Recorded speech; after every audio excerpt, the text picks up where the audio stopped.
So, some brand new information just dropped about the Lost Island free DLC that we're getting later on this year.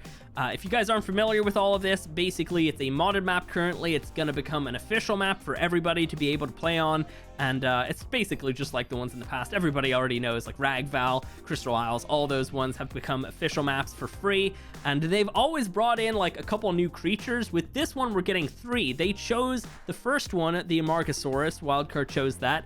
Then the second one was chosen via a community vote, and that managed to be the Dinopithecus. And then the third one was actually also on that community vote, and it turned out to be the Sinomacrops. Sinomacrops, I'm not exactly sure. So we're gonna go over all this brand new information, but guys, go ahead, do me a favor, hit the like button if you're excited for this creature, for all these creatures, because they all actually sound really cool. And I was a little bit skeptical about this little shoulder pet creature, but after reading the dossier, I gotta say, it sounds pretty cool. So let's jump into that information. In the wild, Sinomacrops Dossier is a friendly and curious little pterosaur. It may approach and investigate unfamiliar creatures, but Sinomacrops does spook easily. When threatened, it will unfurl its wings to reveal dynamic eye spots in an attempt to confuse or scare predators away. Still, Sinomacrops seems to be a highly intelligent creature that craves social interaction. While it's normally curious and friendly, Sinomacrops' adorably oversized mouth turns into a deadly weapon at the slightest sight and smell of insects. Even alone, this little critter can take down insects far larger than itself. Unfortunately, that means armor made from chitinous plates is going to trigger an attack response from an otherwise sweet-hearted pterosaur.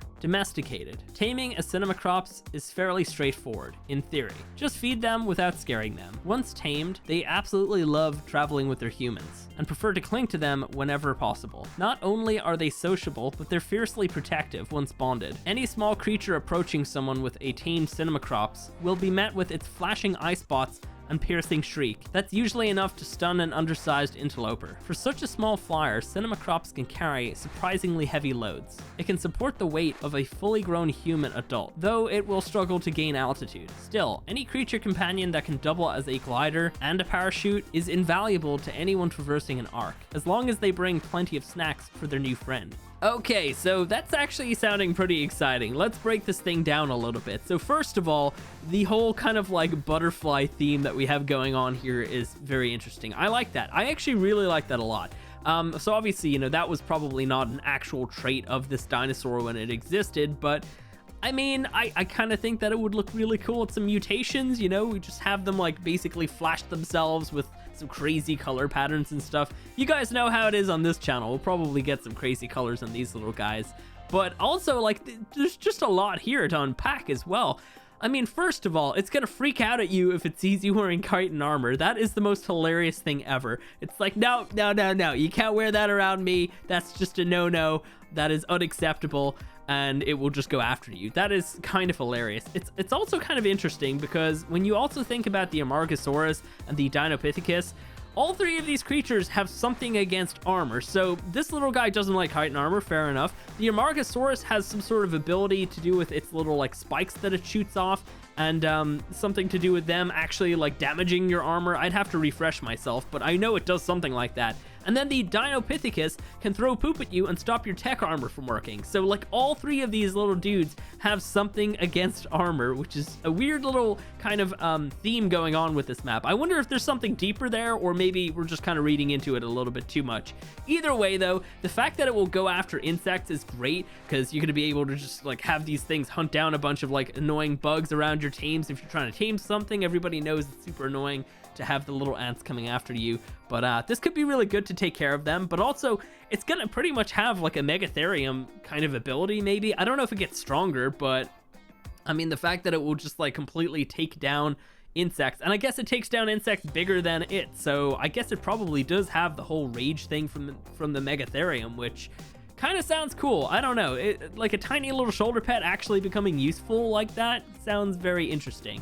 But then also, you know, we have so much more here as well. I kind of like the way it's going to be just like a little passive tame. Most small creatures like this usually are. I guess as soon as I saw this, I was thinking, oh yeah, that's a passive tame for sure, before I even looked at the dossier. But yeah, so that's going to be cool, like, because they're obviously going to be relatively easy to get, provided that you don't wear chitin, which let's be real, like, does anybody really wear chitin that much anymore? It's usually like the armor tier that I completely skip myself, but yeah, that's just my kind of my way of playing, I suppose.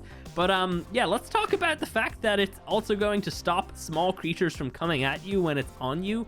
That's really good. Let's think about that a little bit more. So first of all, it's going to be able to probably stop Microraptors from getting you and stunning you, which sounds amazing. Pegos, it will probably stop them from stealing stuff from you. That also sounds great.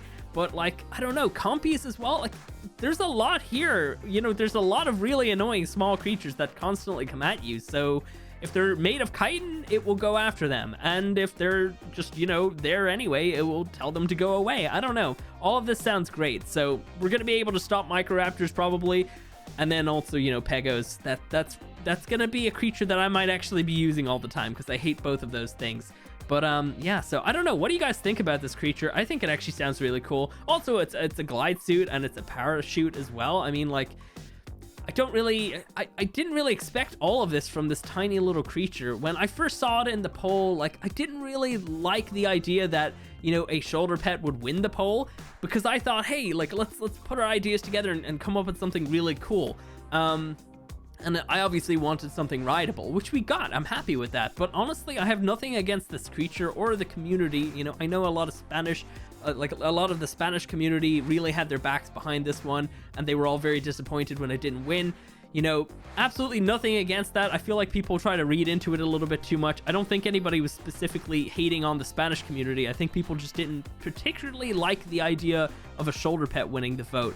So I don't really want to get into that a whole lot more because that was a huge drama, and I just tried to stay out of that as much as I could because it just sounded really just bad.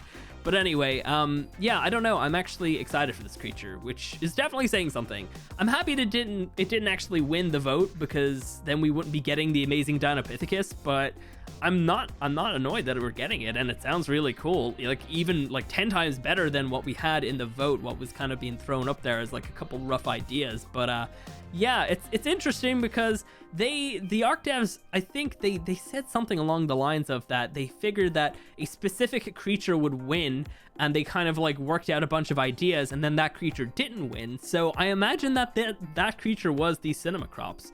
It only makes sense in that way. So yeah, obviously that's why we're getting this as the final creature for the DLC. I would have really liked Karchar as well, but you know what? It's fine. Maybe we'll get that in the future at some point.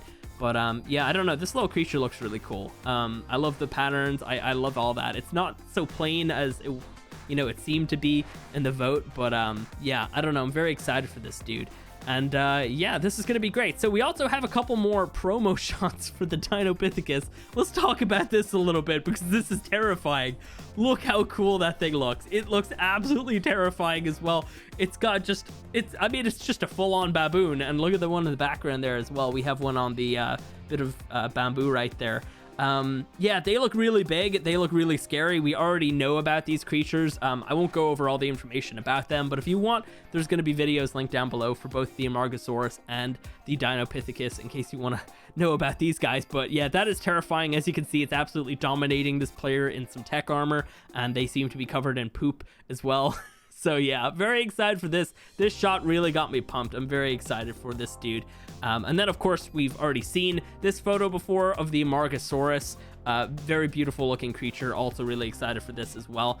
Hopefully in the coming weeks, we'll get a proper shot of the Sinomacrops in-game, because obviously these are just concepts. Maybe at some point in the next few weeks, we might actually get those like proper like promo shots like these two as well. But yeah, I guess we're gonna have to wait and see. And also, when is this DLC coming out? I feel like if all these creatures are pretty much almost done now, then maybe it might be coming out a little bit sooner than we think. I'm going to just bet that it's going to come out around the start of November, and here is my reason. We have the Extra Life charity event coming out around then. Like, that's going to usually be around the 5th or 6th or something like that. So I can kind of see us maybe getting the DLC around that time, because we also got the TLC 3 last year around the same time as well. But I don't know. I don't have any insider information, and I don't know, that's just kind of my opinion. Anyway, guys, go ahead, do me a favor, hit the like button if you enjoyed this video. If you're excited for the Sinomacrops and all these other creatures, let me know down below. I know there's probably going to be some people that are a little bit disappointed no matter what, but I honestly think it sounds like a fun little shoulder pet, a useful shoulder pet. That's one thing that really threw me off. I didn't want just another one, but this one actually sounds to be a really good one, you know, keeping those Pegos and Microraptors off of me. Anyway, yeah, that is it for today, and I'll catch you in the next one.